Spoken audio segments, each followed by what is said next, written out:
In this video, I will be reading another short story from the book, The Best American Noir of the Century.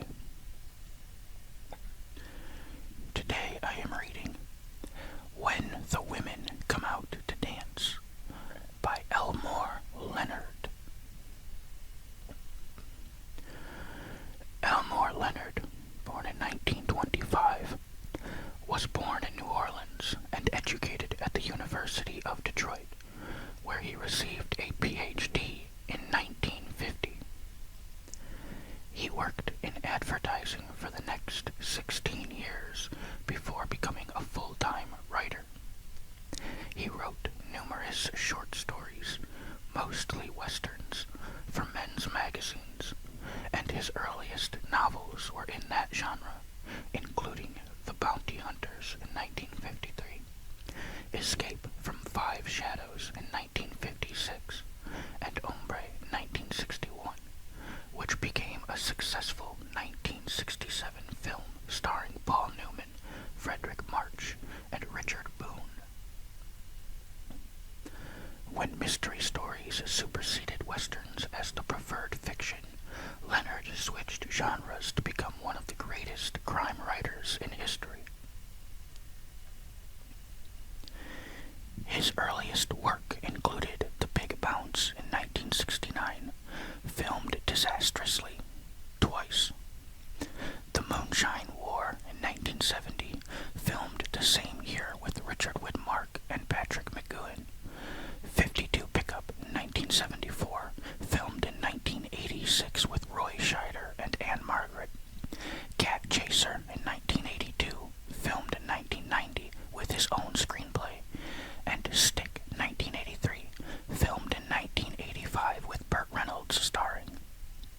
His later work, much of which has also been filmed, notably the excellent Get Shorty in 1990, filmed in 1995 with John Travolta, has been less plot-driven, more character-based.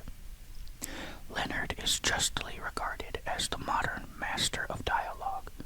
With never an extraneous or superfluous word, his vivid characters engaging in what appears to be normal speech patterns for them, their easy acceptance of understated threats of violence and retribution making their positions utterly realistic.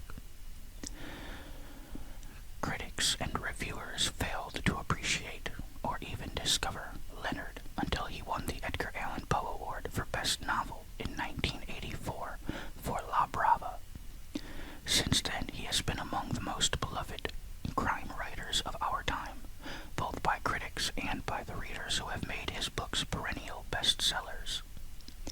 He was given the Grand Master Award in 1992 by the Mystery Writers of America for lifetime achievement. A cautionary tale about being careful what you wish for. When the Women Come Out to Dance was first published in the author's short story collection of that name in 2002.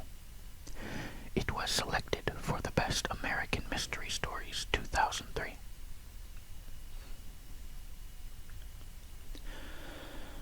Okay, this is When the Women Come Out to Dance by Elmore Leonard.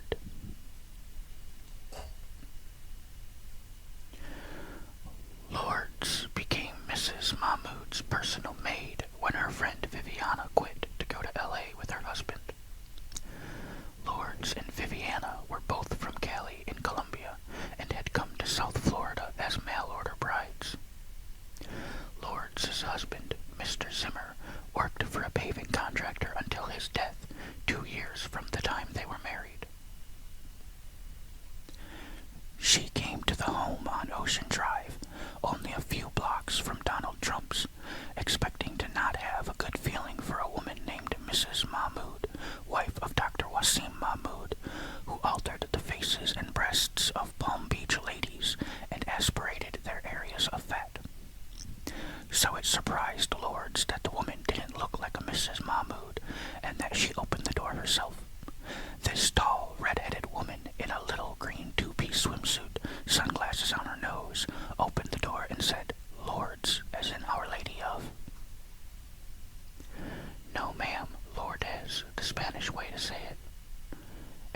ask. "You have no help here to open the door?" The red-headed Mrs. Mahmood said, "They're in the laundry room watching soaps." She said, "Come on in," and brought Lourdes into this home of marble floors, of statues and paintings that held no meaning, and out to the swimming pool, where they sat at a patio table beneath a yellow and white umbrella. There were cigarettes, a silver lighter, and a tall glass with only ice left in it on the table. Mrs. Mahmood lit a cigarette, a long Virginia Slim, and pushed the pack toward Lourdes, who was saying, "All I have is this, Mrs. Mahmood." Lourdes bringing a biographical data sheet, a printout from her straw bag. She laid it before the red-headed woman, showing her breasts as she leaned forward to look at the sheet. "Your future wife is in the mail." "From the Latina introduction list for marriage," Lourdes said. "The men who are interested see it on their computers. It's 3 years old, but what it tells of me is still true, except of course my age. Now it would say 35. Mrs. Mahmood, with her wealth, her beauty products, looked no more than 30. Her red hair was short and reminded Lourdes of the actress who used to be on TV at home, Jill St. John, with the same pale skin. She said, "That's right, you and Viviana were both mail-order brides," still looking at the sheet. "Your English is good, that's true. You don't smoke or drink." "I drink now sometime, socially." "You don't have email?" "No, so we wrote letters to correspond before he came to Cali, where I lived. They have parties for the men who come and we get, we dress up for it." "Look each other over." "Yes, is how I met Mr. Zimmer in person." "Is that what you called him?" "I didn't call him anything." "Mrs. Zimmer," the red-headed woman said, "how would you like to be Mrs. Mahmood?" "I wouldn't think that was your name." She was looking at the printout again. "You're virtuous, sensitive, hard-working, optimistic. Looking for a man who's a kind, loving person with a good job. Was that Mr. Zimmer?" "He was okay, except when he drank too much. I had to be careful what I said, or it would cause him to hit me. He was strong, too, for a guy his age. He was 58. "When you married?" "When he died." "I believe Viviana said he was killed," the woman sounding like she was trying to recall whatever it was Viviana had told her. "An accident on the job." Lourdes believed the woman already knew about it, but said, "He was disappeared for a few days until they find his mixed truck out by Hialeah, a pile of concrete by it, but no reason for the truck to be here, since there's no job he was pouring. So the police have the concrete broken open and find Mr. Zimmer." "Murdered," the red-headed woman said. "They believe so, yes. His hands tied behind him." "The police talked to you?" "Of course. He was my husband." "I mean, did they think you had anything to do with it?" She knew. Lourdes was sure of it. "There was a suspicion that friends of mine here from Colombia could be the ones did it. Someone who was their enemy told this to the police." "It have anything to do with drugs?" The woman seeing all Colombians as drug dealers. "My husband drove a cement truck." "But why would anyone want to kill him?" "Who knows?" Lourdes said. "This person who thinked, he told the police I got the Colombian guys to do it because husband was always beating me. One time he hit me so hard, Lourdes said, touching the strap of her blue sundress that was faded almost white from washing. It separated my shoulder. The bone's in here, so I couldn't work. Did you tell the Colombian guys he was beating you? Everyone knew. Sometime Mr. Zimmer was brutal to me in public when he was drinking. So maybe the Colombian guys did do it, the woman sounding like she wanted to believe it. I don't know, Lourdes said, and waited to see if this was the end of it. Her gaze moved out to the sunlight, to the water in the swimming pool lying still, and beyond to red bougainvillea growing against white walls. Gardeners were weeding and trimming. 3 of them, Lourdes thought at first, were Latino. No, the color of their skin was different. She said, "Those men." Pakistanis, Mrs. Mahmood said. They don't seem to work too hard, Lourdes said. I always have a garden at home, grow things to eat. Here, when I was married, I worked for Miss Olympia. She called her service cleaning with biblical integrity. I wasn't sure what it means, but she would say things to us from the Holy Bible. We cleaned offices and buildings in Miami. What I do here, Viviana said, would be different, personal to you. See to your things, keep your clothes nice. Straighten her dresser drawers, clean her jewelry. Mrs. Mahmood said she kicked her shoes off in the closet so Lourdes would see they were paired and hung in the shoe racks. Checked to see what needed to be dry cleaned. Lourdes waited as the woman stopped to think of other tasks. See to her makeup drawers in the bathroom. Lourdes would live here, have Sundays off, a half day during the week. Technically, she would be an employee of Dr. Mahmood's. Oh, Lourdes wasn't sure what that meant. Before she could ask, Mrs. Mahmood wanted to know if she was a naturalized citizen. Lourdes told her she was a permanent resident, but now had to get the papers to become a citizen. I say who I work for, I put Dr. Wasim Mahmood. The red-headed wife said, It's easier that way, you know, to handle what's taken out. But I'll see that you clear at least $350 a week. Lourdes said that was very generous. But will I be doing things also for Dr. Mahmood? The red-headed woman smoking her cigarette said, What did Viviana tell you about him? She say only that he didn't speak to her much. Viviana's a size 12. Waz likes them young and as lean as snakes. How much do you weigh? Less than 125 pounds. But not much. You may be safe. You cook? Yes, of course. I mean for yourself. We go out or order in from restaurants. I won't go near that fucking stove, and Waz knows it. Lourdes said, Wasim. He thinks it's because I don't know how to cook, which I don't really, but that's not the reason. The 2 regular maids are Filipina and speak English. In fact, they have less of an accent than you. They won't give you any trouble. They look at the ground when they talk to anyone, and they leave at 4, thank God. Waz always swims nude. Don't ask me why. It might be a Muslim thing.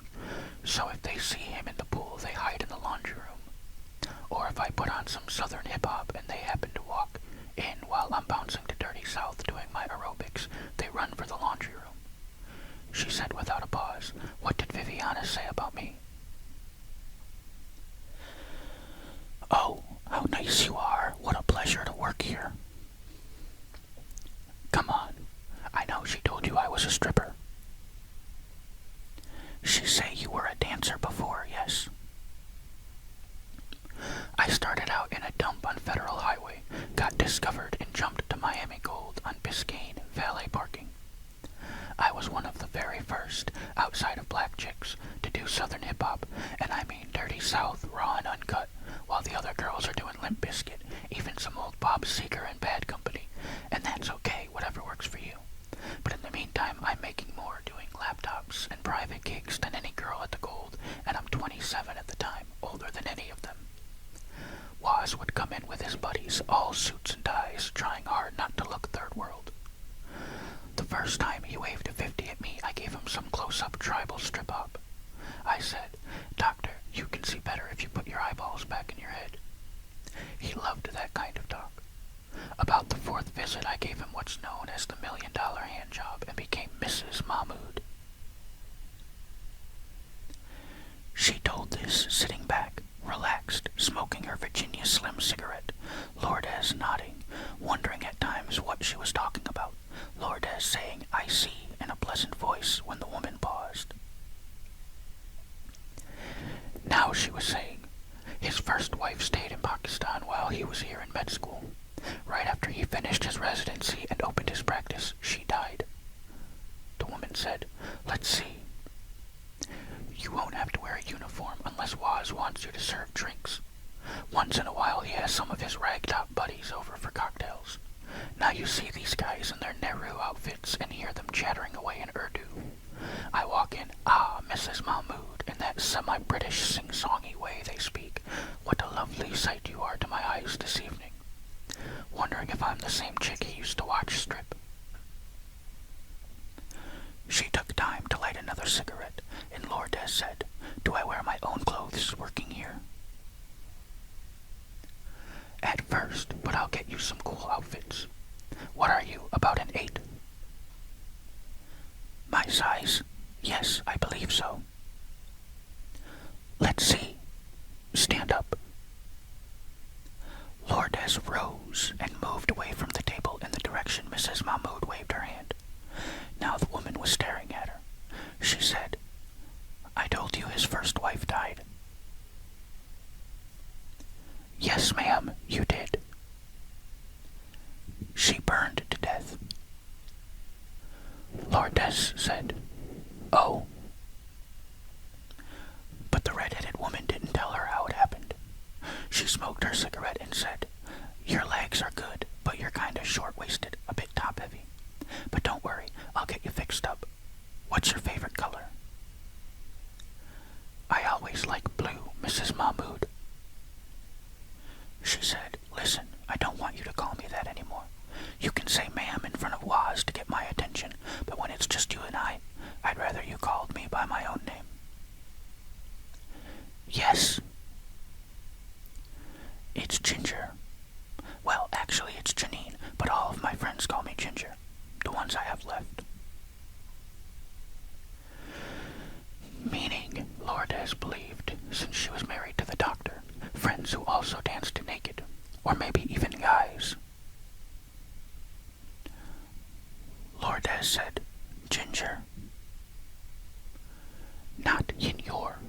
Ginger. Try it again."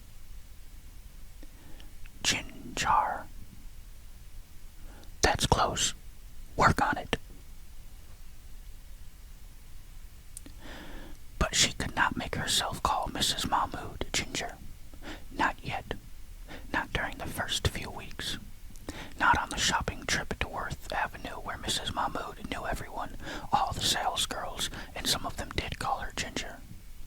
She picked out for Lourdes casual summer dresses that cost hundreds of dollars each, and some things from resort wear, saying, "This is cute," and would hand it to the salesgirl to put aside, never asking Lourdes her opinion, if she liked the clothes or not. She did, but wished some of them were blue. Everything was yellow, or yellow and white, or white with yellow. She didn't have to wear a uniform, no, but now she matched the yellow and white patio, the cushions, the umbrellas, feeling herself part of the decor, invisible. Sitting out here in the evening several times a week when the doctor didn't come home, Mrs. Mahmood trying hard to make it seem they were friends, Mrs. Mahmood serving daiquiris in round crystal goblets, waiting on her personal maid. It was nice to be treated this way, and it would continue, Lourdes believed, until Mrs. Mahmood finally came out and said what was on her mind, what she wanted Lourdes to do for her. work was nothing. Keep the woman's clothes in order, water the houseplants, fix lunch for herself, and the maids, once they came in the kitchen sniffing her spicy seafood dishes. Lourdes had no trouble talking to them. They looked right at her face telling her things. Why they avoided Dr. Mahmoud? Because he would ask very personal questions about their sexual lives. Why they thought Mrs. Mahmoud was crazy? Because of the way she danced in just her underwear. And in the evening, the woman of the house would tell Lourdes of being bored with her life, not able to invite her friends in because Waz didn't approve of them. What do? I hang out. I listen to music. I discuss soap operas with the Gook maids. Melda stops me. Oh, Mrs., come quick. They're in the laundry room watching As the World Turns. She goes. Dick follows Nikki to where she is to meet Ryder, and it looks like he was going to hurt her. But Ryder came there in time to save Nikki from a violent Dick. Mrs. Mahmoud would tell a story like that and look at her without an expression on her face, waiting for Lourdes to smile or laugh. But what was funny about the story? What do I do? Was the question she asked most. I exist. I have no life. You go shopping. That's all. You play golf. You've gotta be kidding.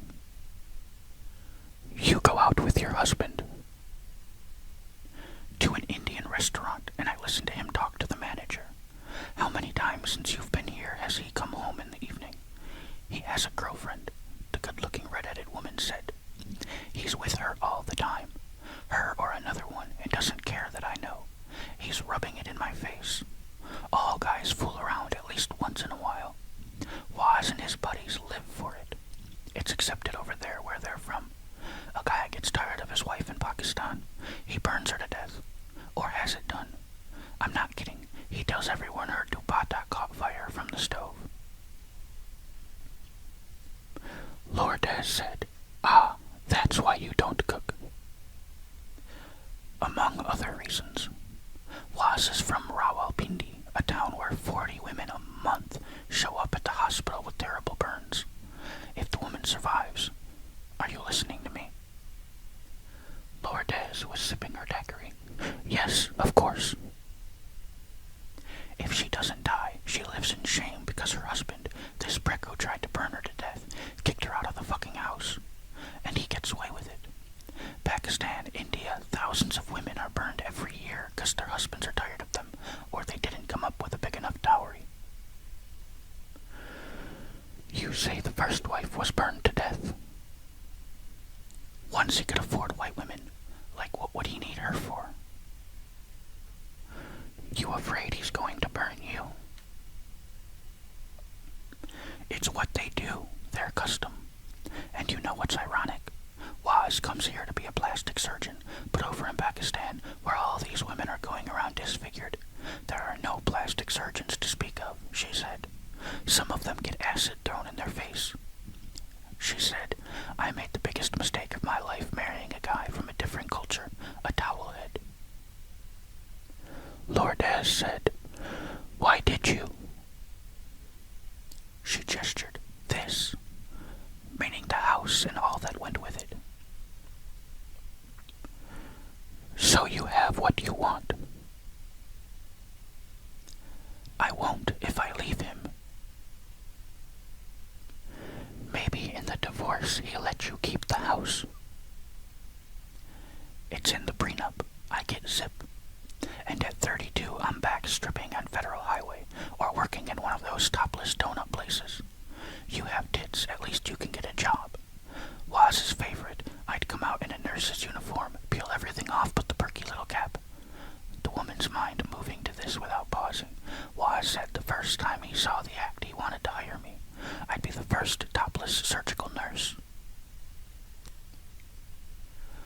Lourdes imagined this woman dancing naked, men watching her, and thought of Miss Olympia, warning the cleaning women with her biblical integrity, no singing or dancing around while cleaning the offices, or they might catch the eye of men working late. She made it sound as if they were lying in wait. Read the book was, Miss Olympia said, the 21st verse. It was about men waiting for women, the daughters of Shiloh, to come out to dance so they could take them, force the women to be their wives. Lourdes knew of cleaning women who sang while they worked, but not ones who danced. She wondered what it would be like to dance naked in front of men. You don't want to be with him, Lourdes said, but you want to live in this house. There it is, the woman who didn't look at all like a Mrs. Mahmoud said. Lourdes sipped her daiquiri, put the glass down, and reached for the pack of Virginia Slims on the table. May I try one of these? Help yourself. She lit the cigarette, sucking hard to get a good draw. She said, I used to smoke. The way you do it made me want to smoke again, even the way you hold the cigarette.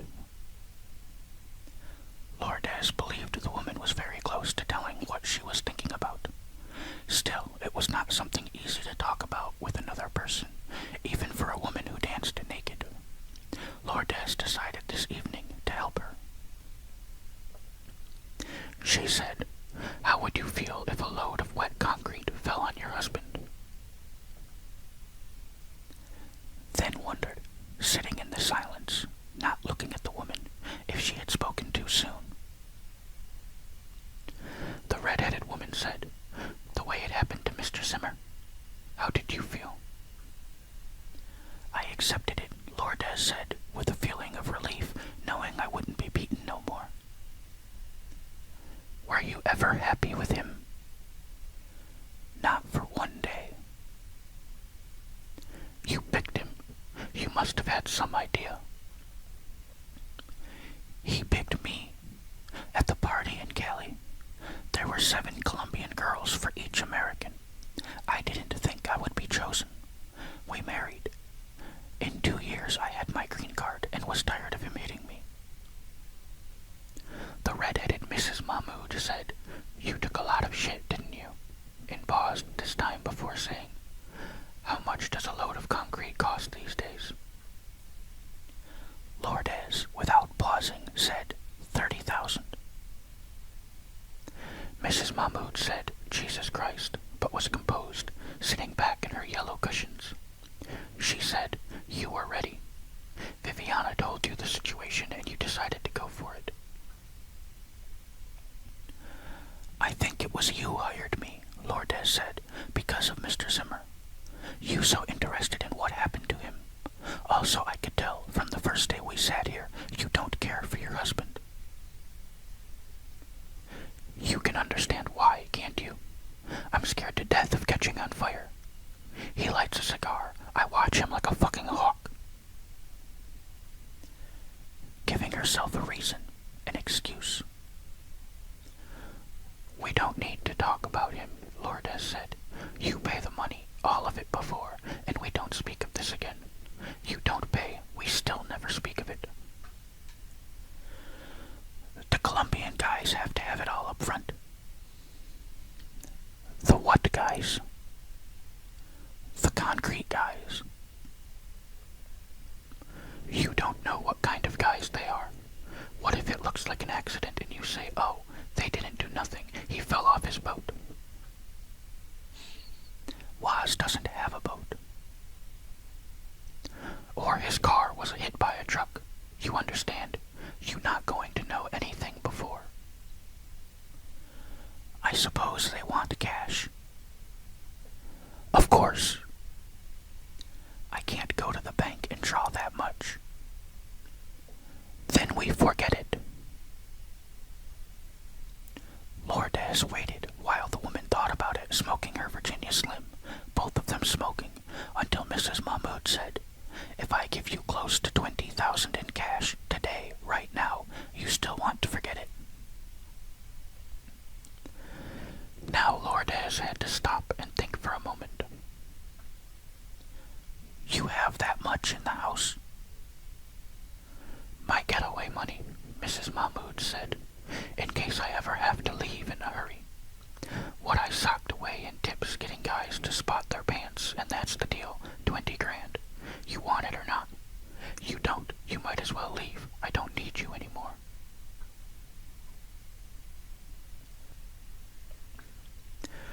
So far, in the few weeks she was here, Lourdes had met Dr. Mahmoud face to face with reason to speak to him only twice.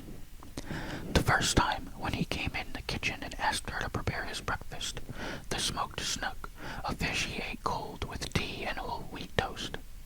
He asked her to have some of the snook if she wished, saying it wasn't as good as Kipper's, but would do. Lourdes tried a piece. It was full of bones, but she told him yes, it was good. They spoke of different kinds of fish from the ocean they liked, and he seemed to be a pleasant, reasonable man.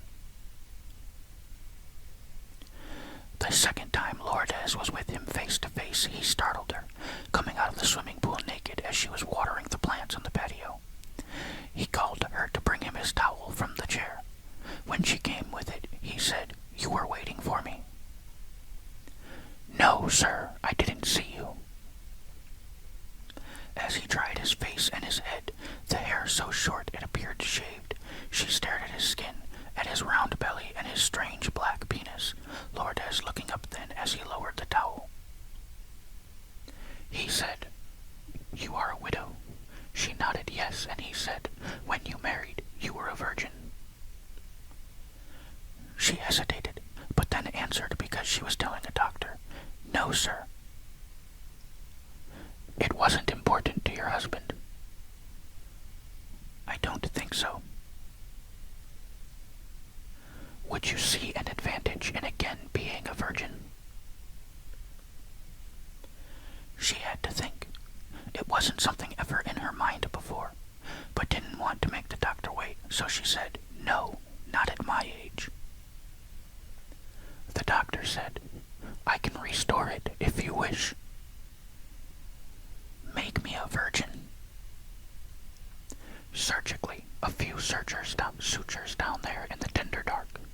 It's becoming popular in the Orient with girls entering marriage. Also for prostitutes. They can charge much more, often thousands of dollars for that one night." He said, "I'm thinking of offering the procedure. Should you change your mind, wish me to examine you, I could do it in your room." Dr. Mahmoud's manner, and the way he looked at her that time, made Lourdes feel like taking her clothes off.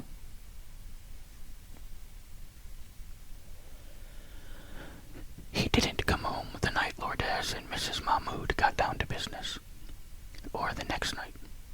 The morning of the following day, 2 men from the Palm Beach County Sheriff's Office came to the house. They showed Lourdes their identification and asked to see Mrs. Mahmoud. She was upstairs in her bedroom trying on a black dress, looking at herself in the full-length mirror, and then at Lourdes's reflection appearing behind her. "The police are here," Lourdes said. Mrs. Mahmoud nodded and said, "What do you think?" turning to pose in the dress, the skirt quite short. Lourdes read the story in the newspaper that said Dr. Wasim Mahmoud, prominent, etc., etc., had suffered gunshot wounds during an apparent carjacking on Flagler, near Curry Park, and was pronounced dead on arrival at Good Samaritan. His Mercedes was found abandoned on the street in Delray Beach. Mrs. Mahmoud left the house in her black dress. Later, she phoned to tell Lourdes she had identified the body, spent time with the police who had no clues, nothing at all to go on, then stopped by a funeral home and arranged to have Waz cremated without delay. She said, "What do you think?" "About what?" Lourdes said. "Having the fucker burned." She said she was stopping to see friends and wouldn't be home until late. 1 a.m., following an informal evening of drinks with old friends, Mrs. Mahmoud came into the kitchen from the garage and began to lose her glow. What was going on here? Rum and mixes on the counter, limes, a bowl of ice, a Latin beat coming from the patio. She followed the sound to a ring of burning candles, to Lourdes in a green swimsuit moving in one place to the beat, hands raised, Lourdes grinding her hips in a subtle way. The 2 guys at the table smoking cigarettes saw Mrs.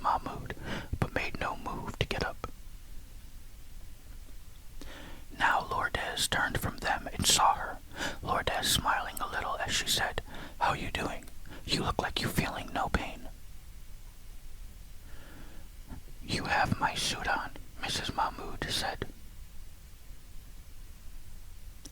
"I put on my yellow one," Lourdes said, still moving in that subtle way, "and took it off. I don't wear yellow no more, so I borrow one of yours. It's okay, isn't it?"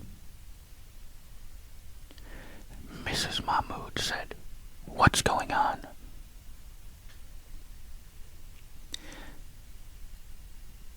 "This is cumbia, Colombian music for when you want to celebrate. For a wedding, a funeral, anything you want. The candles are part of it. Cumbia, you should always light candles." Mrs. Mahmood said, "Yeah, but what is going on?" "We having a party for you, Ginger. The Colombian guys come to see you dance." Alright, that is the end of When the Women Come Out to Dance by Elmore Leonard.